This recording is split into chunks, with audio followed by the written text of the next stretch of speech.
সুপ্রিয় দর্শক, স্বাগত জানাচ্ছি আজকের সম্পাদকীয়তে আমি আহমেদ সালেহিন। বিএনপি ক্ষমতায় এলে জনগণের কাছে করা সব ওয়াদা পূরণ করে বলে জানিয়েছেন প্রধানমন্ত্রী তারেক রহমান। এদিকে পদ্মা নদীর ওপর নতুন ব্যারাজ নির্মাণ করতে যাচ্ছে সরকার। স্থানীয় সরকার মন্ত্রী মির্জা ফখরুল বলেছেন, ভারতের সঙ্গে সুসম্পর্ক ফারাক্কা চুক্তির উপর নির্ভর করবে। দেশের স্বার্থ নষ্ট করে এমন কোনো চুক্তি করা হবে না বলেও জানান তিনি। সরকারের পদ্মা ব্যারেজ তৈরির ঘোষণাকে স্বাগত জানিয়ে জামাতের আমির ডাক্তার শফিকুর রহমান বলেছেন, কারো রক্তচক্ষুর দিকে না তাকিয়ে তিস্তা মহাপরিকল্পনা বাস্তবায়ন করতে হবে। প্রাসঙ্গিক বিষয় নিয়ে আজকের সম্পাদকীয় দেশের স্বার্থ ও সুসম্পর্ক। এ নিয়ে আলোচনার জন্য উপস্থিত আছেন মারদিয়া মমতাজ, সংসদ সদস্য জামাত ইসলামী, মোস্তফা কামাল, সাংবাদিক ও লেখক, এবং অ্যাডভোকেট ফাহিমা নাসরিন মুন্নি, সংসদ সদস্য বিএনপি। দর্শক, আপনারা ওই আলোচনায় সরাসরি অংশ নিতে পারেন। আলোচনায় অংশ নেওয়ার জন্য সরাসরি কল করতে হবে টেলিভিশনের পর্দায় দেখানো নম্বরে। এছাড়াও ফেসবুকের মাধ্যমে আপনাদের মতামত পাঠাতে পারেন। আলোচনা শুরুর আগে জানিয়ে দিচ্ছি আজকের প্রধান শিরোনামগুলো। বিএনপি জনকল্যাণে কাজ করলেও বিভ্রান্তি ছড়াচ্ছে একটি গোষ্ঠী। অরাজকতা করলে প্রতিহতের হুঁশিয়ারি প্রধানমন্ত্রীর। চাঁদপুরে খাল খনন ও ফ্যামিলি কার্ড বিতরণ উদ্বোধন।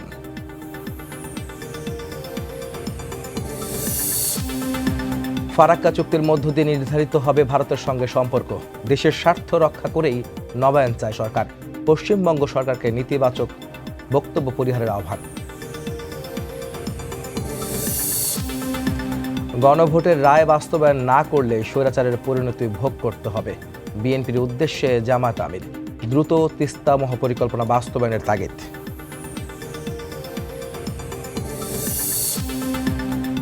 অর্থনীতির মন্দাভাব কাটতে লাগবে 2 বছর, বলছেন অর্থমন্ত্রী। রাজস্ব বাড়াতে করের হিসাব জনগণকে দেওয়ার তাগিদ উপদেষ্টার। ব্যয়ের ফিরিস্তি দিতে কাজ করছে এনবিআর। এবং হাম উপসর্গ নিয়ে জেলার হাসপাতালে গেলেই গণহারে রেফার করা হচ্ছে ঢাকায়। চিকিৎসা ও শয্যা সংকটে দিশেহারা অভিভাবক। ঝুঁকি বাড়ায় চিকিৎসকদের উদ্বেগ।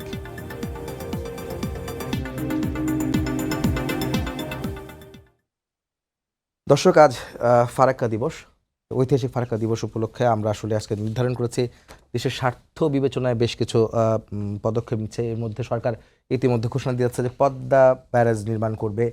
একই সঙ্গে তিস্তা ব্যারাজেরও মহাপরিকল্পনা, তিস্তা মহাপরিকল্পনার বিষয়টিও রয়েছে। সব বিষয় নিয়ে আসলে কথা বলতে চাই আমাদের অতিথিদের সঙ্গে। প্রথম প্রশ্ন করতে চাই মারদিয়া মমতাজ, জামাত ইসলামের সংসদ সদস্য।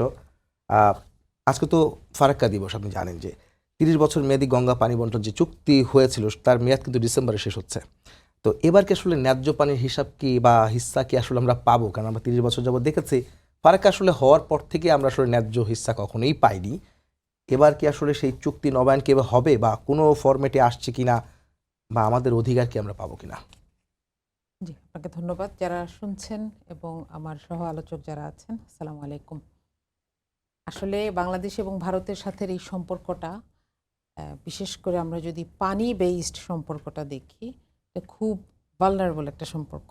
আমাদের 57টা নদীর মধ্যে 57টা নদী হচ্ছে সীমান্তবর্তী এবং এর মধ্যে 54টাই অভিন্ন নদী, আমাদের অভিন্ন নদী, এবং 90% হচ্ছে বাংলাদেশের পানি বাইরে থেকে আসে, অন্য দেশ থেকে আমাদের দেশে আসছে, আমরা ডাউন স্ট্রিমে আছি। এই জিনিসটা অত্যন্ত ঝুঁকিপূর্ণ বিভিন্ন কারণেই, যদিও বাংলাদেশের সৃষ্টি হয়েছে এই পলিগুলোর মাধ্যমে, কিন্তু এগুলোকে যখন পরিকল্পিতভাবে আমাদেরকে বিপদে ফেলার জন্য ব্যবহার করতে চাওয়া হয়, এটা সম্ভব। আপস্ট্রিমে যারা থাকেন তাদের জন্য এটা সম্ভব। এবং আমাদের নদীর নাব্যতা কমে যাওয়া থেকে শুরু করে, লবণাক্ততা বৃদ্ধি থেকে শুরু করে, আপনি জানেন ফারাক্কার অবস্থানটা এমন একটা জায়গা, এটা সুন্দরবনকেও টাচ করে। জি, আমাদের সুন্দরবনকেও ক্ষতিগ্রস্ত হয়েছে বেশ এলাকা। এবং পানি চুক্তির মাধ্যমে কিন্তু আমরা আসলে এটার একটা থিওরিটিক্যাল জায়গা দেখেছি, এটা প্র্যাকটিক্যালি কোনো ফলাফল দেখি নাই। আমরা গত বছর পর্যন্ত গরমের সময় সেচের পানি ছিল না, শুষ্ক মৌসুম যেটাকে আমরা বলি, এবং দেখা গেছে বর্ষার সময় আমরা বন্যা শিকার হচ্ছি। এবং 25-24 আমরা একটা নতুন আসপেক্ট দেখলাম যে ফেনী নদীতেও এই ঘটনাটা হলো, তাই না?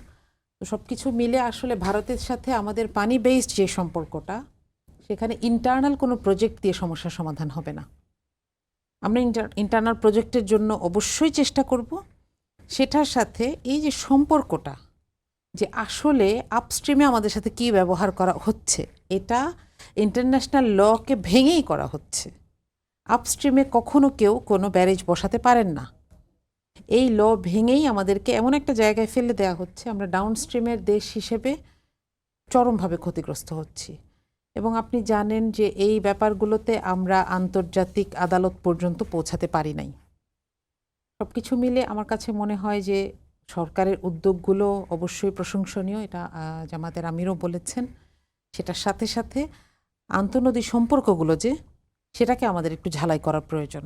এবং যেহেতু 30 বছর শেষ হয়ে যাচ্ছে 96-এ যেটা শেখ হাসিনার সাথে হলো, আমরা যদি সেই চুক্তিটার দিকে তাকাই, এটা ছিল সম্পূর্ণভাবে রাজনৈতিক ফায়দা হাসিলের জন্য একটা ব্যাপার, যে একটা পানি চুক্তি হয়েছে, আমরা অনেক বেশি 15 দিনের জন্য লাভবান হব। পরীক্ষামূলক একটা জি। চালু করার কথা ছিল। কিন্তু এটা কাজের গরুর মতন, এটা কোনোদিন গোয়ালে আসে নাই। আমরা যেন আবার এরকম কোনো জায়গায় চলে না যাই, সেটার জন্য সরকারের পক্ষ থেকে আন্তরিকতা আছে, কিন্তু দৃঢ়তাটাও দরকার। আমরা আশা করব যে এটাকে আত্মসম্মান বোধ সম্পন্ন একটা জাতি যেভাবে ড্রেস করে, এভাবে অ্যাড্রেস করা হবে। আপনার কাছে মনে হয় যে বর্তমান সরকার, যেহেতু আপনি নিজেই বলছেন সরকারের একটা ইচ্ছা আছে এবং তাদের একটা ভালো পদক্ষেপকে প্রশংসনীয় বলছেন, এই বর্তমান সরকার কি সম্ভব এই দাবিগুলো আদায় করা? অসম্ভব না। সেটা কিভাবে? দেখেন, দুটা দেশের মধ্যে অনেক ধরনের আন্তঃসম্পর্ক থাকে, এবং 24-এর পরে খেয়াল করেন, যখন আমাদেরকে মনে করা হলো যে আমরা দেখেছি যে ভারত থেকেই, পশ্চিমবঙ্গ থেকে অনেক ধরনের ঘোষণা এসেছে যে আমরা আর এদেরকে ভিসা দেব না, আমরা চিকিৎসা দেব না। ক্ষতিগ্রস্ত কারা হয়েছে? আমাদের চাইতে বেশি বেশিরভাগ ক্ষতিগ্রস্ত ভারতীয় কিন্তু তারাই হয়েছে, কারণ এখানে আমাদের একটা মার্কেট ছিল এবং আমরা সেখানে গিয়ে পয়সা খরচ করতাম। আমাদের দেশের মানুষ সেখানে গিয়ে একটা রোলিং হতো। জি, একটা রোলিং ছিল, এবং বেশিরভাগ সময় এটা ভারতমুখী ছিল। জি। এটা বন্ধ হওয়ার কারণে কিন্তু ক্ষতিগ্রস্ত ভারত হয়েছে। আমাদেরকে আসলে এই বাণিজ্যের ব্যাপারটা আসলে অ্যানালাইসিস করা দরকার, যে এখানে আমরা আর কি কি জায়গা বের করতে পারি যেখানে দ্বিপাক্ষিক বাণিজ্যে একটা সমতা আসবে। এখন কিন্তু অনেক বড় গ্যাপ আছে, আমরা আমদানি করি বেশি, রপ্তানি করি কম। এই গ্যাপটাকে কমানো এবং সেটার অজুহাতে বা সেটার আশ্রয়ে আমাদেরকে আসলে আগানো উচিত। এ ধরনের যে কোনো ব্যাপার কিন্তু আগায় মিউচুয়াল ইন্টারেস্ট শো করার মাধ্যমে। আমার কিছু ইন্টারেস্ট আছে, আপনার কিছু ইন্টারেস্ট আছে, এবং সরাসরি সমাধান না হলে আমি সেখানে আন্তর্জাতিক আদালতে যেতে পারি। আমার মনে হয় সবগুলো সমন্বয় দরকার।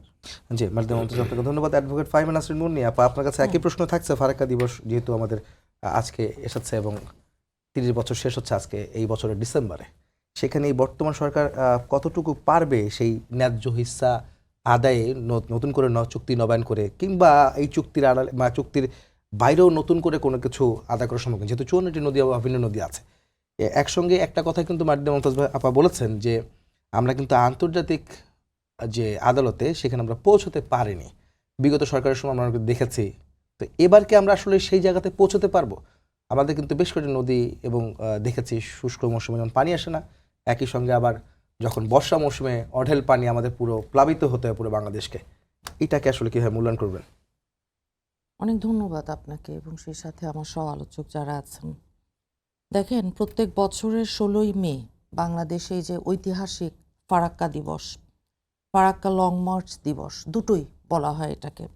1976 সালের এই দিনে মজলুম জননেতা মাওলানা আব্দুল হামিদ খান ভাসানী সাহেব, ওনার নেতৃত্বে ভারতের একতরফা পানি প্রত্যাহারের প্রতিবাদে পানির ন্যায্য হিস্সা আদায়ের দাবিতে রাজশাহী থেকে ফারাক্কার মুখে যে ঐতিহাসিক লং মার্চ করেছিলেন সেই দিন। এখন আসলে তো এটা সত্যি যে পানির ন্যায্য হিস্সা বাংলাদেশের সাথে ভারতের একটা ভীষণ রকমের অসম জায়গায় আমরা দাঁড়িয়ে আছি। আপনি জানেন যে এখন যেই পদ্মা ব্যারেজ 35,000 কোটি টাকা সেটা দিয়ে করবার কথা, প্রকল্প আপনারা হাতে নিয়েছেন, আপনার সরকার জি হাতে নিয়েছে। এবং আমরা দেখেছি যে বিগত যখন শহীদ প্রেসিডেন্ট জিয়া রহমান উনি প্রেসিডেন্ট ছিলেন, তখন কিন্তু আমরা ভারতের কাছ থেকে 40,000 কিউসেক পানি আনতে পেরেছিলাম। আর আমাদের দেশনেত্রীর বেলাতেও চেষ্টা করা হয়েছিল, কিন্তু যেহেতু আওয়ামী লীগ তাদের সাথেই গত 4টা টার্ম আওয়ামী লীগ তাদের সাথে রক্তের সম্পর্কে, স্বামী স্ত্রী সম্পর্কে গিয়ে আমাদের যে সত্যিকারের জাতীয় যেই ইস্যুগুলো আছে, আমাদের স্বাধীনতা, সার্বভৌমত্ব, সীমান্ত হত্যা, অভিন্ন নদীর পানি, এই বিষয়গুলোতে আমরা কোনো রকম উন্নতি কিছুই করতে পারিনি। এখন বলা হয়, কেউ কেউ বলে যে ইন্ডিয়া দক্ষিণ এশিয়ার ইসরায়েল। এখন তারা যেইভাবে আপনার গাজা প্যালেস্টাইনে নিয়েছিল, আগে তো ইসরায়েলের নামও ম্যাপে ছিল না। তো এখন তারা তাদের নেইবার যারা আছে, নেপাল, শ্রীলঙ্কা, মালদ্বীপ, আমরা দক্ষিণ এশিয়ায়, তো একটা অ্যান্টি ইন্ডিয়ান সেন্টিমেন্ট, এটা তো কারোর জন্য খুব ভালো একটা বার্তা বহন করে না। হতে পারে বড় দেশ, কিন্তু আমরা মনে করি বিশাল এই বাণিজ্য ঘাটতি বলুন ভারতের সাথে আমাদের, কিংবা সীমান্ত হত্যা জিরোতে আনা, সীমান্ত যে ফেলানি থেকে শুরু করে, এখন তো আবার বিজেপির আশাতে দেখা যাচ্ছে কাঁটাতারের ওই বেড়াটারা এগুলো আরো বেশি আপনার ভীষণ ডাবল উৎসাহে এগুলো করা হচ্ছে। তো আমরা আশা করি বাংলাদেশের এই সরকারটা আসার পরে, এই এতগুলো 4টা টার্ম পরে, যেই কাঙ্ক্ষিত একটা নির্বাচন, যেই কাঙ্ক্ষিত একটা ভোটের অধিকার বাংলাদেশের 18 কোটি মানুষের, তার মাধ্যমে তারা যখন প্রতিষ্ঠিত হয়েছে, এটা এমন একটা সময় গণ অভ্যুত্থানে হাজার হাজার ছাত্র জনতার রক্তের, জীবনের উপর, তো বাংলাদেশ ফার্স্ট, সবার আগে বাংলাদেশ, এই নীতিটা এই বিএনপি সরকার যেহেতু নিয়েছে, তো আমরা মনে করি বাংলাদেশের স্বাধীনতা, বাংলাদেশের সার্বভৌমত্ব, মর্যাদার ভিত্তিতে বন্ধুত্বপূর্ণ একটা সম্পর্ক স্থাপন করা, এবং সেই সাথে আমাদের ন্যায্য হিস্সা পানি থেকে শুরু করে সব কিছুতে আমরা এটাকে নিতে চাই। এবং বাংলাদেশের সাথে দেখেন ভারতের মধ্যে গঙ্গার যে পানি বন্টন সংক্রান্ত 30 বছর, এটাই তো যে এখন আন্তর্জাতিক ফারাক্কা কমিটি সহ বিভিন্ন রাজনৈতিক এবং সামাজিক যেই সংগঠন, আমরা কেবলমাত্র চুক্তি নবায়ন এটা না, সত্যিকার অর্থে যে আমাদেরকে বন্যার সময় পানি দিয়ে ভাসিয়ে না দেয়া, আর খরার সময় বন্ধ করে রেখে আবার আরও মেরে ফেলা, তো এর মধ্যে এই পানির যে রাজনীতি, এই পানির যে ভীষণ রকমের এমন একটা মানে বড় তো দেশ তারা, আর তারা ওপরে আমরা নিচে, কাজেই পানির এই রাজনীতি থেকে আমরা আসলে বেরিয়ে আসতে চাই। এটা কেবল মানে আমাদের, শুধু আমাদের না, পৃথিবীর সব দেশেরই আইনটা হচ্ছে এমন, যারা ওপরে থাকে আর যারা নিচে থাকে, ওপরে তারা সুবিধাজনক অবস্থানে থাকে। কাজেই এখন আমরা তো ভুক্তভোগী, আমরা তো সাফারার, তো আমরা চাইবো যে আমাদের তারা যারাই হোক, তারা আপনার এই পানি এটা দিয়ে আমাদের মানে সন্ত্রাসের মুখে ফেলে দেবে না। অনেক মানুষের জীবন হানি হয়েছে, বহু গবাদি পশু থেকে শুরু করে আমাদের মানুষ, নারী, শিশু সহ আমরা সবাই দেখেছি। এটা এমন না ক্ষতিগ্রস্ত হচ্ছে সবাই, এটা প্রতিবারই আমরা হই। তবে আপা এখান থেকে আসলে যদি বলতে চাই যে মানে এই মমতা যদি নিয়ে বলছিলেন যে বিরোধী দল স্বাগত জানিয়েছে যে পদ্মা ব্যারাজের কথা বলছে, যে আপনারা প্রকল্প নিয়েছেন, তো সাধুবাদ জানিয়েছে। ফারাক্কা চুক্তি কি আসলে এখানে কিভাবে সমাধানটা আসলে করবেন আপনারা? এখন যেহেতু ডিসেম্বরে মেয়াদ শেষ হচ্ছে, এখানে কোন সম্পর্ক আসলে কিভাবে উন্নয়ন হবে? মির্জা ফখরুল কিন্তু ইঙ্গিত দিয়েছে ফারাক্কা চুক্তির উপরে নির্ভর করবে ভারতের সাথে সম্পর্ক, কিভাবে আসলে সমাধান করবেন আপনারা? মানে কিভাবে, এটা তো আমাদের যারা নীতি নির্ধারক আছেন, কিভাবে সেটা ওনারাই বলবেন। কারণ এখন একটা গাইডলাইন যেহেতু দিয়েছেন আমাদের মহাসচিব এবং মাননীয় মন্ত্রী এলজিইডির, তো এটা যারা আমাদের এখানে, আপনি জানেন যে বিএনপি কিন্তু খুব ওপেন মাইন্ড নিয়ে, যারা যে বিষয়ে যাদের এক্সপার্টিস আছে তাদের কাছ থেকে বুদ্ধি পরামর্শ নিতে আমরা কখনো পিছপা হই না। বিষয়টা এমন না যে উনি তো বিএনপি করে না তাহলে ওনাকে ডাকবো না, একদমই না। কাজেই আমরা মনে করি বাংলাদেশের স্বার্থে, বাংলাদেশের স্বাধীনতা সার্বভৌমত্বের স্বার্থে, বাংলাদেশের মানুষের জনগণের জীবনের নিরাপত্তার স্বার্থে পানির অধিকার, এটা একটা বেসিক অধিকার, এটা মৌলিক অধিকার। কাজেই এখানে অন্যান্য যেই আমব্রেলা আন্তর্জাতিক যেই সংগঠনগুলো জাতিসংঘ থেকে শুরু করে তারা যেহেতু আছেন, কাজেই এখানে পানির আমার ন্যায্য হিস্সা বুঝে পাবার জন্য যা যা করণীয় সব কিছুই করবে এই বিএনপি সরকার। No stone will be turn, মানে আনটার্নড থাকবে না, প্রত্যেকটা পাথরই উল্টাবে, প্রত্যেকটা ইটই উল্টাবে, দেখবে কোথায় কি আছে, কিভাবে কি আনা যায়। কারণ এখানে তো সদিচ্ছা আছে এই সরকারটার, আর বিগত সরকারের সময় আপনাদের ব্যাপারে বিরোধী দল আশাবাদী। মোস্তফা কামাল ভাই, আপনাকে যেতে চাই সেটা হচ্ছে যে আপনি তো শুনছিলেন দুই আলোচকের বক্তব্য, সেখানে আমার প্রশ্ন আপনার কাছে সেটা হচ্ছে যে ন্যায্য হিস্সাকে আসলে আমরা পাবো কিনা, আর যদি পেতে চাই আমরা কেন এতগুলা বছর কেন সেটা আদায় করতে পারিনি, কারা আসলে এর জন্য দায়ী, কেন আমরা আন্তর্জাতিক আদালত পর্যন্ত যেতে পারিনি এই পানির ন্যায্য হিস্সা আদায়? ধন্যবাদ আপনাকে। প্রথমত ন্যায্য কথাটাও কিন্তু আপেক্ষিক। কার জন্য কতটুকু হলে আমি ন্যায্য মনে করব, এটা আপেক্ষিক বিষয়। আর বাস্তবতা চুক্তি তো হয়েছিল যে যেখানে এত পার্সেন্ট এত চুক্তি তো- কিউসেক পাবো, এত কিউসেক পাবো না, বিষয়টাই জানো। এগুলো অনেকটাই কাজের গরুর মতো। কিন্তু মূল বিষয়টা হচ্ছে যে নিয়তটা কোন পর্যায়ে আছে, ইচ্ছাটা কোন পর্যায়ে আছে। সদিচ্ছা যদি থাকে, সংশয় যদি থাকে, ওই ক্ষেত্রে আপনার চুক্তি লাগে না।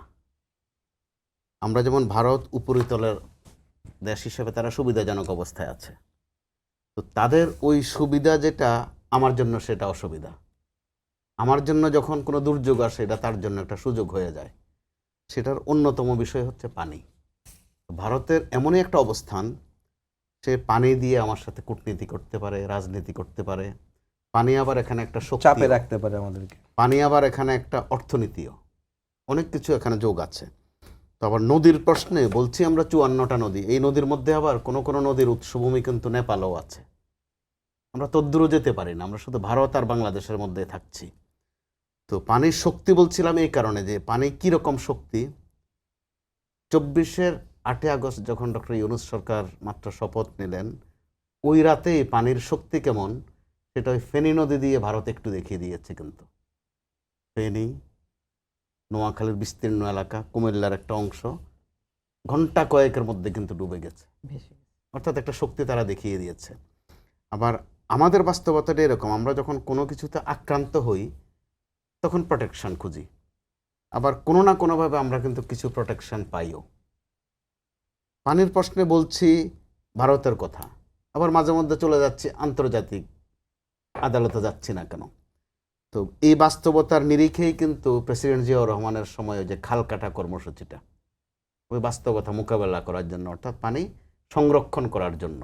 আর পানি এমনই জিনিস, এটা আরেক দিকে ছুঁড়ে ফেলা যায় না, সেটা স্বাভাবিক গতিতে নিচে আসে। খাল কাটা এখনও প্রাসঙ্গিক, সেটাও পানি কেন্দ্রিক। তো আবার নদীর প্রশ্নে বিএনপি মহাসচিব আজকে যেটা বলেছেন, ফারাক্কা চুক্তি দিয়ে আগামী দিনের সম্পর্ক ঠিক হবে। আমি এখানে যোগ করতে চাই, শুধু ফারাক্কা দিয়ে হবে না, তিস্তাও তো একটা প্রসঙ্গ, বড় প্রসঙ্গ। আবার ভারতের সাথে শুধু পানিতে না, সমতলেও কিন্তু আমাদের বিষয় আশয় আছে, বিশেষ করে সীমান্ত। তো যেটা বলছিলাম, প্রসঙ্গে আসবো। যখন আমরা গোলমালে পড়ি, ছোট্ট উদাহরণ হিসাবে বলি, শুধু এই পেঁয়াজের গোলমালে যখন আমরা পড়েছি আওয়ামী লীগের শেষ 2টা বছর, এই সময়ে 400 টাকা পর্যন্ত কেজিতে পেঁয়াজ খেতে হয়েছে। আমরা কিন্তু বিকল্প উদ্ভাবন করেছি। গত 2 বছর ধরে এই সময় পেঁয়াজের দাম থাকছে কেজিতে 35-36 টাকা। এক বাস্তবতা ছিল যে ভারতের গরু যদি না আসে বা আনা না হয়, বাংলাদেশে কোরবানি হবে না। এখন বাস্তবতা দেখেন, গরু সারপ্লাস। অর্থাৎ বিপদে পড়লে আমরা কিন্তু উত্তরানোর চেষ্টা করি। এমনকি 5 আগস্টের পর কয়েকটা ঘটনা আমি একটু উল্লেখ করতে চাই প্রসঙ্গক্রমে। ভারতের কয়েকটা হাসপাতালে বাংলাদেশের রোগীরা গেলে ভর্তিও নেয়নি, আশেপাশে কোনো হোটেলে থাকতেও দেয়নি। বাংলাদেশ অল্প সময়ের মধ্যে, কেউ কিন্তু বাতলে দিতে হয়নি, নিজেরাই বিকল্প উদ্ভাবন করেছে। চীনে যাওয়া শুরু করে দিয়েছি আমরা চিকিৎসার জন্য, দেখা গেল খরচ আরও কম। তো ভারতের অবস্থানটা এরকম যে তাদের একটা অর্থনীতি আমাদের সাথে অত্যন্ত রিলেটেড, আমরা তাদের ক্লায়েন্ট। একটা পর্যায়ে ভারতও খেয়াল করলো যে তাদের হাসপাতালে যখন আমাদের রোগী যাওয়া কমে গেছে, তাদের আয় রোজগার কমে যায়। এমনকি তাদের কখনো যদি দেখা যায় যে খাজা বাবার দরবারে আমাদের লোকজন কম যায়, তাতেও তাদের অসুবিধা হয়ে যায়। কারণ ওখানে একটা অর্থনীতি আছে, ওখানে যেমন ধর্মনীতি আছে, অর্থনীতিও আছে। গাড়ির চাকা না ঘুরলে কাউন্টার হয়ে যায় কাপড়ের দোকান, জি, সেটা দেখেছি। ওই বাস্তবতার মধ্য দিয়ে এবার যেহেতু একটা লক্ষণ আমরা দেখছি, আপনি আপনার জায়গা থেকে, আপনার টেলিভিশন থেকে গুরুত্বপূর্ণ বিবেচনায় আজকে এই আলোচনাটা এনেছেন, না আনলেও তো পারতেন। সরকারের জায়গা থেকে সরকার কিন্তু হাইট করছে না, আবার অপোজিশনের জায়গা থেকে তারাও কিন্তু সমালোচনার জন্য সমালোচনা না করে সাধুবাদ জানাচ্ছে। আর এখানে বিশেষ করে যেটা গুরুত্বপূর্ণ হবে সামনের দিনগুলোতে বা এখনই, ক্ষেত্র বিশেষে তিস্তা বেশি গুরুত্বপূর্ণ হয়ে যাচ্ছে। কারণ তিস্তার সাথে প্রসঙ্গ টেনে এনে চীনও কিন্তু সংযুক্ত হয়ে গেছে। অতএব তিস্তা কিন্তু আরেকটা কূটনীতির আইটেমও, শুধু রাজনীতি না, শুধু পানি না, এখানে কূটনীতিও যোগ হয়ে গেছে। অতএব বর্তমান বিশ্ব বাস্তবতায় কেউ গায়ে গতরে খুব সরস, আয়তনে খুব বড়, দৈর্ঘ্য প্রস্থে সে বিশাল বা সে বড়, ওই ধারণা কিন্তু বর্তমান বিশ্বে অচল হয়ে যাচ্ছে। বিশ্বায়নেরও যুগে আপনার রুয়ান্ডা, উগান্ডাও কিন্তু ফ্যাক্টর হয়ে যাচ্ছে কখনো কখনো। ছোট্ট দেশ, আমরা নামও জানি না ঠিকভাবে, যেটা আমরা একটু লক্ষ্য করেছিলাম রুশ ইউক্রেন যুদ্ধের সময়, যে ইউক্রেন আক্রান্ত, এটা শুধু আমরা একটু নিউজ দিয়েছি, কিন্তু ইউক্রেন আক্রান্ত হওয়ার ফলে আটা ময়দার সমস্যায় কিন্তু গোটা বিশ্ব পড়ে গেছে। অর্থাৎ বর্তমান বিশ্বে কাউকে ছোট ভাবার দিনটা শেষ, দিনে দিনে। সেটার তো একদম টাটকা উদাহরণ গত কয়েক বছরে ভারতের 3-4 দিকে কিন্তু ঘটেছে। বাংলাদেশে যেটা ঘটেছে এটা শুধু এক আওয়ামী লীগের পতন হয়েছে এতটুকু মনে করলে ভুল হবে, ভারতেরও একটা পতন হয়েছে এখানে। অতএব ভারত তার ওই পতন কিভাবে কাভার করবে, এখানে ভারতের বিষয় আছে। তারা যদিও নিয়মিত বার্তা দিচ্ছে যে আমাদের সাথে সম্পর্ক ভালো করতে চায়। তো সম্পর্ক ভালো করতে চাই এই বক্তব্যের উদ্দেশ্য অর্থ কি, যে সম্পর্ক একটু খারাপ হয়ে গেছে, সেটা উতরানো দরকার। এই উতরানোর তাগিদটা যদি তাদের দিক থেকেও আসে, বাংলাদেশের দিক থেকেও আসে, নিশ্চয়ই একটা ফয়সালা অবশ্যই আসবে। ফয়সালা না এসে পারে না, সেটা নির্ভর করবে সদিচ্ছের উপর। বিশেষ করে তিস্তা নিয়ে তারা যে চালাকিটা কিছুদিন করেছে, তিস্তা প্রসঙ্গ আসলেই তাদের ইন্টারনাল পলিটিক্সে, ডোমেস্টিক পলিটিক্সে তারা মমতার দিকে সেটা ছুড়ে দেয়, যে দাদা দিতে চায় কিন্তু দিদি দেয় না। এরকম একটা বয়ান কিন্তু আমাদের উপর আরোপ করার চেষ্টা করা হয়েছে। বাস্তবতা কিন্তু আসলে ওটা ছিল না। দিদি চাইলেই দিতে পারে না। ওই তিস্তার আরও অগ্রভাগে আছে গজলডোবা, ওখানেই পানি নেই, তার পশ্চিমবঙ্গ পর্যন্ত আসে না, কিন্তু তারা এটা নিয়ে একটা ভালো কূটনীতি করেছে। ওই কূটনীতি আমরা সামলাতে গিয়ে আমরা কখনো কখনো কিন্তু ইলিশ কূটনীতিও করেছি, অর্থাৎ একটু খায় খাতির বাড়ানোর চেষ্টা করেছি। তারপরে আম রাজনীতিও করেছি, আম কূটনীতি করেছি, আম পাঠিয়েছি, কখনো ইলিশ পাঠিয়েছি, অর্থাৎ একটা সদিচ্ছা আছে, এটা তো পরিষ্কার। জি, তো আবার তারা যখন এগুলো গ্রহণ করেছে, অগ্রাহ্য করেনি, ফেরত দেয়নি, তার মানে হচ্ছে আমাদেরও সদিচ্ছা আছে, তাদেরও আছে। কিন্তু মাঝপথে যেটা হয়, চালাকির মাত্রাটা একটু বেশি হয়ে যায়। আর বর্তমান বিশ্বে একতরফা চালাকি বিশ্বের কোথাও খাটে না, সমতলেও না, জলেও না, স্থলেও না, আকাশেও না, যেটা আমরা কিন্তু ইরানেও দেখছি। আমাদের ধারণার বাইরে কিন্তু ওখানে অ্যাকশন দেখছি। ইরান এখনও টিকে আছে, বাংলাদেশের জন্য প্রাসঙ্গিক এই কারণে যে নিজস্ব ইউনিটও যদি ঠিক থাকে, যে টিকে থাকা যায়, শুধু টিকেই থাকা যায় না, প্রতিহতও করা যায়। অতএব পানির প্রশ্নে আমরা হয়তো ভারতের দিকে পানি ঠেলে দিতে পারবো না, কিন্তু ভারতের পানিকে যে আমরা সম্পদ হিসেবে ব্যবহার করতে পারি, সেটা প্রেসিডেন্ট জিয়াউর রহমান ভেবেছেন, কার্যকরও করেছেন। এখন আবার যেহেতু খাল কাটা শুধু এটা রাজনৈতিক কর্মসূচি নয় বা সাংগঠনিক কাজ নয়, এটার মধ্যেও কিন্তু একটা ভূগোল আছে, আবার এটার মধ্যে একটা অর্থনীতিও আছে, আর রাজনীতি তো থাকবেই। আমাদের রাজনীতিবিদরা যখন যেটা করেন সেটা রাজনীতির উদ্দেশ্যের বাইরে তারা করেন না, হয়তো বয়ানটা ভিন্নভাবে দেন, আদর্শ উদ্দেশ্যটা ভিন্নভাবে বলেন, কিন্তু রাষ্ট্রের প্রয়োজনেই। আর বিএনপিকে ওখানে কিন্তু সফল হওয়া লাগবেই, ব্যর্থ হওয়ার কোনো সুযোগ নেই, সফল তাকে হতেই হবে। কারণ আমরা খেয়াল করেছি মাননীয় প্রধানমন্ত্রী শপথ নেওয়ার পরদিন থেকে আজ পর্যন্ত কর্মসূচিহীন একটা দিনও কিন্তু তার যাচ্ছে না। এবং উনি যেটা ডিক্লেয়ার দিয়েছেন যে কথা কম কাজ বেশি, সেটা কিন্তু তিনি করছেন। আজকে কুমিল্লা, চাঁদপুর তার যে কর্মসূচি, অবশ্যই সেটা রাজনীতি, কিন্তু এর মধ্য দিয়ে প্রচুর বার্তা কিন্তু তিনি সেখানে দিয়ে এসেছেন। একটা কর্মচাঞ্চল্য তৈরি করেছেন, বিশেষ করে খালকাটার অংশটুকু। আমার যতটুকু মনে আছে, প্রেসিডেন্ট জিয়াউর রহমানের সময় একটা সাড়া জেগেছিল কিন্তু সারা দেশে, খালকাটা একটা কৃষি বিপ্লব হয়ে গিয়েছিল। পানির ওই হাহাকার বা পানির ওই অভাব, অথবা ভারত আমাদেরকে একেবারে শেষ করে দিতে পারবে, দুর্ভিক্ষের পরে ওই সময়টা আসলে এটা খুব বেশি খুবই জরুরি ছিল আর কি, খুবই জরুরি ছিল। প্রেসিডেন্ট জিয়াউর রহমান অল্প সময়ের মধ্যে কিন্তু এটা অনেকটা উদ্ভাবনের মতো করেছিলেন। খুব বৈজ্ঞানিক বুদ্ধি এখানে ছিল না, গড়পড়তা বুদ্ধি, যে পানি আটকানো, পানি ছাড়ছে ছাড়ুক, জি, পানিটা আটকাক, ওখানে পলি জমুক, আমি আবার কাজে লাগুক। কাছে জি, আমি মাধ্যম থেকে দিতে চাই, সেটা হচ্ছে যে যেমন কথা ছিল পানি নিয়ে, ফারাক্কা, তিস্তা, পদ্মা সব নিয়ে কথা হচ্ছে, সেখানে কিন্তু সীমান্তে হত্যাও কিন্তু থেমে নেই। আমরা দেখেছি যে বর্তমান সরকার আগামীকালকে 3 মাস পূর্ণ করতে যাচ্ছে, 90 দিন তাদের হবে, কিন্তু এর মধ্যে প্রথম মাস সীমান্তে হত্যা শূন্য ছিল, পরের 2 মাস কিন্তু আবার দেখেছি হত্যা বেড়েছে, এবং গত 2 দিন আগেও হত্যা হচ্ছে সীমান্তে। এটাকে আসলে কীভাবে দেখেন, এটা সমাধানের আসলে উদ্যোগ আপনারা কীভাবে দেখবেন, বিরোধী দল হিসেবে আপনারা আসলে কীভাবে কাজ করতে চান ক্ষেত্রে? এখানে আসলে পুরোটা কাজই হচ্ছে সরকার এবং যে আমলাতান্ত্রিক যেই স্ট্রেংথটা বা স্ট্রাকচারটা আমাদের আছে এখানকার। খেয়াল করেন, একটা দেশ সীমান্তে সবগুলো জায়গায় কিন্তু নোম্যান্স ল্যান্ড নাই, কিছু কিছু জায়গায় এরা ডেইলি কমিউটিং করে, এবং এখানে খুব সুন্দর একটা ইকোসিস্টেম ছিল, যে এরা হয়তো একদিকে থাকে, এই সীমান্তে থাকে, তাদের ব্যবসাটা হয়তো ওখানে, ওই জায়গায় একটা বাজারে গিয়ে সে একটা কিছু বিক্রি করছে, অথবা ওই জায়গার সীমান্তের ওই পাশ থেকে একটা কিছু নিয়ে এসে এ পাশে বিক্রি করছে। ফেলানির পরিবারটার কথা যদি দেখেন, এরা ডেইলি কমিউটিং করত, তার ভাই, তার বাবা, ফেলানি নিজে। এরকম ওখানে একটা দুইটা পরিবার না। আমি এটা নিয়ে একটা বই পড়ছিলাম। এই জিনিসগুলো এখানে এত বেশি কমন, এবং এখান দিয়ে শুধু যে বাণিজ্য হয় সেটা না, কিছু আন্ডারকভার বাণিজ্য কিন্তু হয়।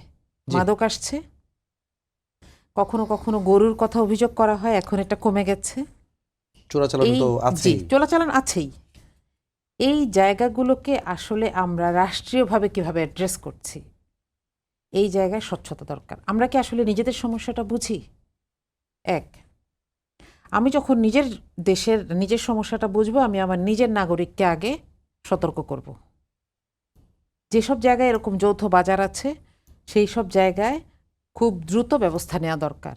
কারণ বারবার আমি আমার নাগরিককে ব্যবসা করতে দিচ্ছি, কিন্তু আমি একটা বিপদের দিকে ঠেলে দিচ্ছি। এটা তো হতে দেওয়া যায় না। দ্বিতীয়ত, সীমান্তে হত্যা কেন হবে? আপনি দেখেছেন এই বারটা বাড়তে বাড়তে একটা সময় কি হয়, বিজিবির গায়ে এসে পড়ে। আমরা কিন্তু আমাদের বিজিবি সদস্যদেরকেও কম হারাই নাই। জি। এখন এখানে সরকারের কূটনৈতিক তৎপরতাটা দরকার।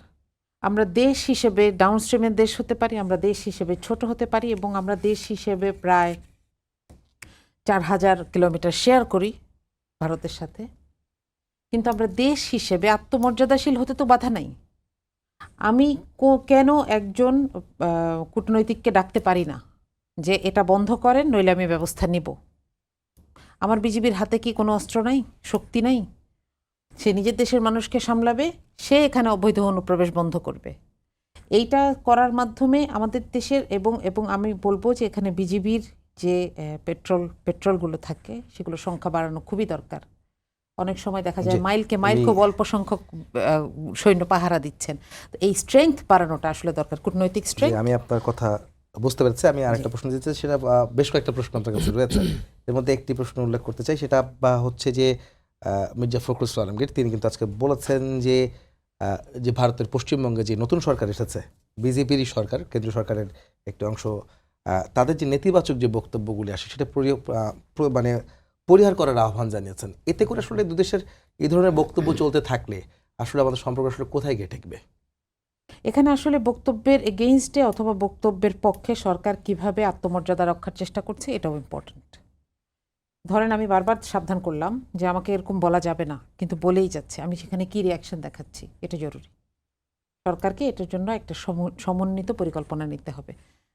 ভাই যেরকম বলছিলেন যে আসলে বাণিজ্য ঘাটতি যেটা আছে সেটা 18 থেকে 15-তে নেমেছে, বাণিজ্য ঘাটতি কমে এসেছে, 18 বিলিয়ন থেকে 15 বিলিয়নে নেমেছে। এটাকে আরও নামানোর চেষ্টা করা উচিত, এবং আমাদের আসলে দেখানো উচিত যে আমরা একটা স্বাস্থ্যকর সম্পর্ক চাই এবং আমরা ডিপেন্ডেন্ট না। এটা শুধু বক্তৃতায় থেমে থাকলে হবে না, এখানে আমাদেরকে অ্যাকশনে যেতে হবে। কিন্তু বর্তমান সরকার তো বলেছে যে সবার আগে বাংলাদেশ এই ধরনের কথা মুন্নিয়াপা বলছিলেন, অবশ্যই, প্রধানমন্ত্রী অবশ্যই। বারবার বলছিলেন। এটাকে তো সবাই সাধুবাদও জানিয়েছেন, জি, আপনারাও তো জি, মনে হয় এটাকে সাধুবাদ জানাবেন, জি। সবার আগে বাংলাদেশ আসলে হওয়া উচিত। সেখান থেকে এই সরকার আসলে শুধু কি মুখেই বলছেন না কাজও করছেন, আপনি কি বলবেন? না, কাজ যদি করেন তাহলে তো আমাদের সামনে আসবে। আমরা তো এখনো আশা হারাই নাই। কাজ করবেন এবং সেগুলোকে আমরা সাহায্যও করতে প্রস্তুত, যেখানে যে ধরনের সহযোগিতা প্রয়োজন। কিন্তু এই আত্মসম্মান বোধ নিয়ে কূটনৈতিক সম্পর্ক চালিয়ে যাওয়ার যে ব্যাপারটা, এই ফ্লোটা আসলে শুরু করা দরকার। যে আমরা এই ব্যাপারগুলোতে আনুষ্ঠানিক অভিযোগ জানানো, কিংবা আমরা তাদের কূটনীতিকদেরকে আহ্বান জানানো, ডেকে পাঠানো, আমরা দেখেছি এগুলো ডক্টর ইউনূস সরকারের সময় বেশ কিছু উদাহরণ আমরা দেখেছি। এবং মজার ব্যাপার হচ্ছে, দেখেন ডক্টর ইউনূসের সরকারের সময় অ্যামেজিংলি সীমান্তে হত্যা প্রায় শূন্যের কাছাকাছি চলে এসেছিল। তাহলে আমাদের কি এখানে একটু বোঝার আছে না যে ওই সময় স্ট্র্যাটেজিগুলো কি ছিল? সেক্ষেত্রে অর্থনৈতিক চাপ, এছাড়া রাজনৈতিক চাপ, কূটনৈতিক চাপ সবগুলি প্রয়োগ করতে হবে আসলে, যেটা বলছেন বুঝতে পারছি। সেটা মুন্নিয়াপা আপনি একটু শুনছিলেন যে জি। সরকারের আসলে সদিচ্ছা যেমন থাকতে হবে, সরকারকে একটা চাপের মধ্যে মানে একটা ব্যবস্থা আসলে নিতে হবে, শুধু মুখে বললেই হবে না। মারদিয়াপা বলছিলেন যে সীমান্ত হত্যা সহ সবকিছুই, এবং বিজেপি সরকার যারা পশ্চিমবঙ্গে যারা রয়েছেন, শুভেন্দু তিনি তার বক্তব্যে এবং তার দলের বক্তব্য থেকে বলা হচ্ছে যে পুশব্যাক করা হবে যারা মুসলমান রয়েছেন, বৈধ নাগরিকদের অবৈধ বলছেন, 95 লাখ ভোটারকে ভোটার লিস্ট থেকে বাদ দেওয়া, এই ইস্যুগুলো আসলে বাংলাদেশে কতটা উদ্বিগ্ন করে এবং এগুলি আসলে মোকাবেলা করার জন্য সরকার কতটা প্রস্তুত আছে? না, আমরা তো দেখেছি যে পররাষ্ট্র একজন উপদেষ্টা উনি বক্তব্য দিয়েছেন যে অনুপ্রবেশ এরকম পুশব্যাক যদি করা হয় সেই কারণে সতর্কতা ব্যাপার আছে, বলা হয়েছে সংশ্লিষ্ট যারা আছেন তাদেরকে। বাংলাদেশে বসে থাকবে না এই ধরনের কথা বলেছেন পররাষ্ট্রমন্ত্রী এবং অন্যান্য এখানে পররাষ্ট্র বিষয়টা যারা দেখছেন, দেখভাল করছেন, উপদেষ্টা মণ্ডলীর সদস্য, ওনাদের এই বক্তব্যগুলো আমরা শুনেছি। এখন ভারতের পশ্চিমবঙ্গে নতুন বিজেপি সরকার এবং বিশেষ করে যিনি এসেছেন শুভেন্দু, ওনার যেই বক্তব্য, যে বিরাট বড় ভারত চান উনি বাংলাদেশও চান, নেপালও চান, তারপরে আরও যত দেশ আছে আশেপাশে সব দেশও চান। তো এখন আমাদের এটা তো নিজেদের দেশ, আমরা যত ছোট দেশই হই, এবং ভুটান, মালদ্বীপ, নেপাল, শ্রীলঙ্কা, বাংলাদেশ, আমরা সবাই যার যার জায়গায় আমাদের স্বকীয়তা আছে, স্বাধীন সার্বভৌমত্ব আছে। কাজেই এই কথাগুলো বলে কারো কোনো উস্কানিতে আমরা আসলে পা দেব এটা আমরা মনে করি না। তবে পুশব্যাকের বেলায় এটা ইকুয়ালি সতর্কতা সেটা থাকবে। আর কট্টরপন্থী, কট্টরবাদী, হিন্দুত্ববাদ সেটা তারা তাদের কিন্তু মুসলমানরা যেহেতু সেখানে সংখ্যালঘু, সেখানে আপনার তাদের উপর যেই ধরনের এগুলো আমরা দেখছি বিভিন্ন ঘটনা, এটা আমাদেরকে উদ্বিগ্ন অবশ্যই করে, সেটা ঠিক। সীমান্ত হত্যার বেলায় যেমন কথা যেটা হয়েছে, দেখেন বিগত 17 বছর যখন আওয়ামী লীগ ফ্যাসিবাদ তারা ক্ষমতায়, তখন তো আপনার ভারতের সাথে ভীষণ ভালো একটা সম্পর্ক থাকবার কথা ছিল। আনফর্চুনেটলি সেটা তো হয় নাই, কারণ তখনও তো আমরা দেখেছি দেদারসে মানুষ মারছে বর্ডার কিলিং। তা আওয়ামী লীগ তো প্রতিবাদও করে নাই। প্রতিবাদ করবার একটা স্বাধীন দেশের যে ভাষা, যেটা করণীয়, যেটা নর্মস পররাষ্ট্র কূটনীতিতে কোথায়, আমরা সেটা দেখিনি।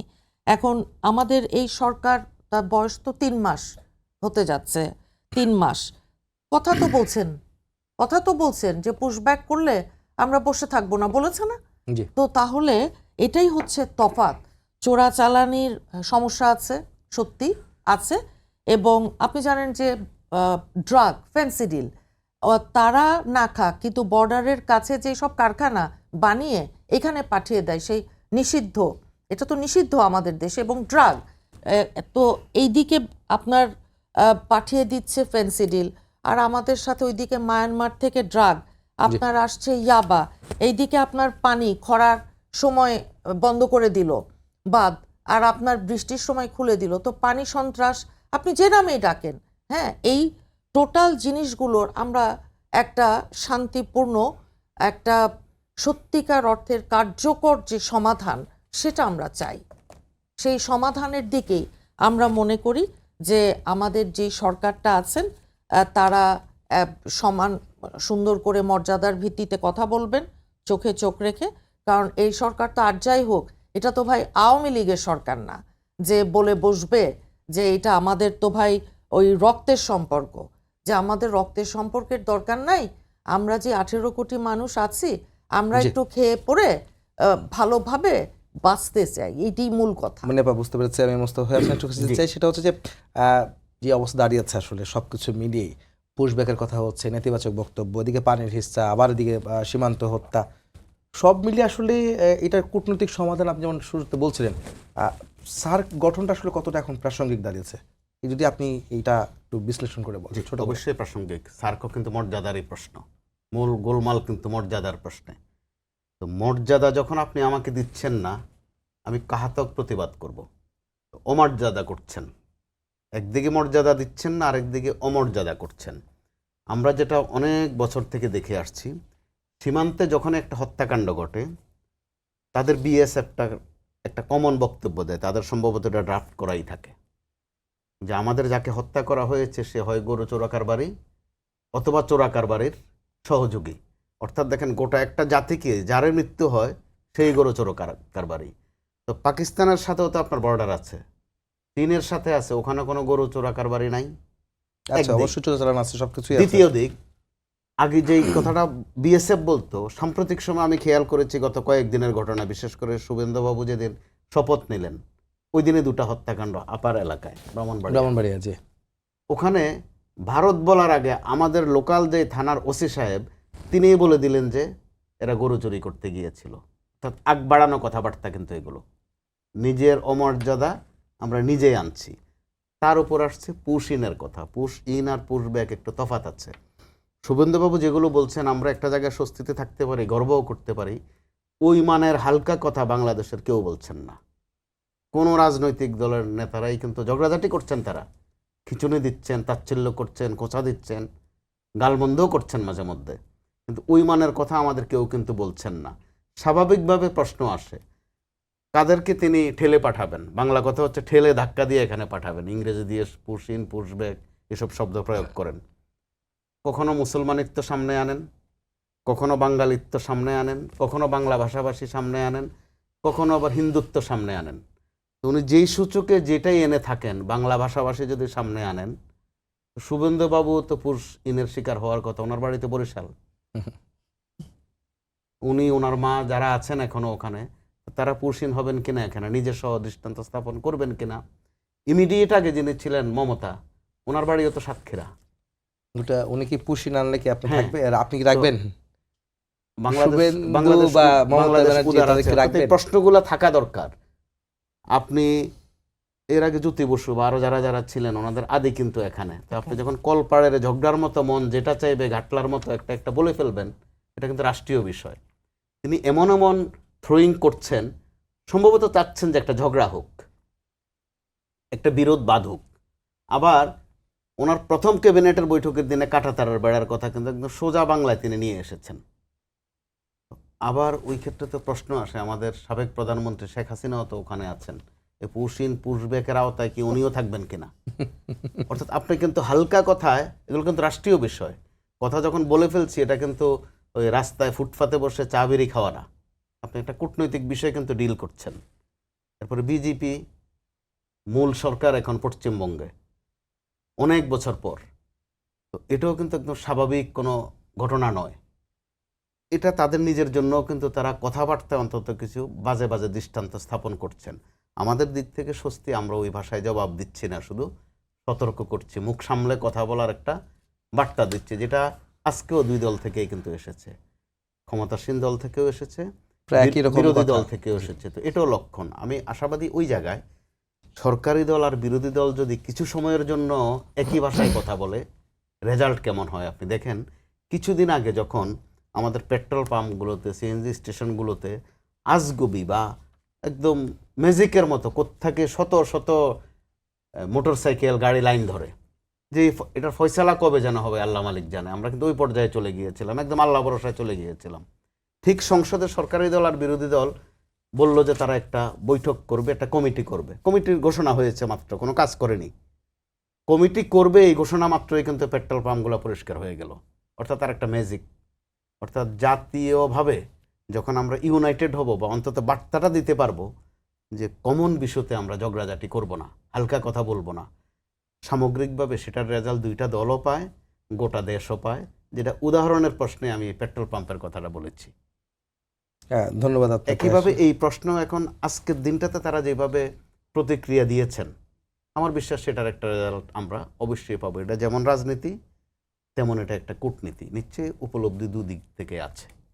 যে আজকে যেমন বক্তব্য, আপনার কথা আমি একমত যে দুটি দলই, সরকার এবং বিরোধী দল, সবাই স্বাধীনতা, সার্বভৌমত্ব এবং ন্যায্য হিস্যার দাবিতে সবাই একমত হয়েছেন এবং একটা জায়গায় পৌঁছেছেন এবং সবাই সবাইকে সাধুবাদ জানিয়েছেন। সেই বিশ্বাস, আস্থা নিয়ে আসলে আজকে আমরা সম্পাদকীয় শেষ করছি। সবাইকে ধন্যবাদ জানাচ্ছি আজকের মতো। এই ছিল আজকের সম্পাদকীয়তে। আগামীকাল আবার দেখা হবে একই সময়। শুভরাত্রি।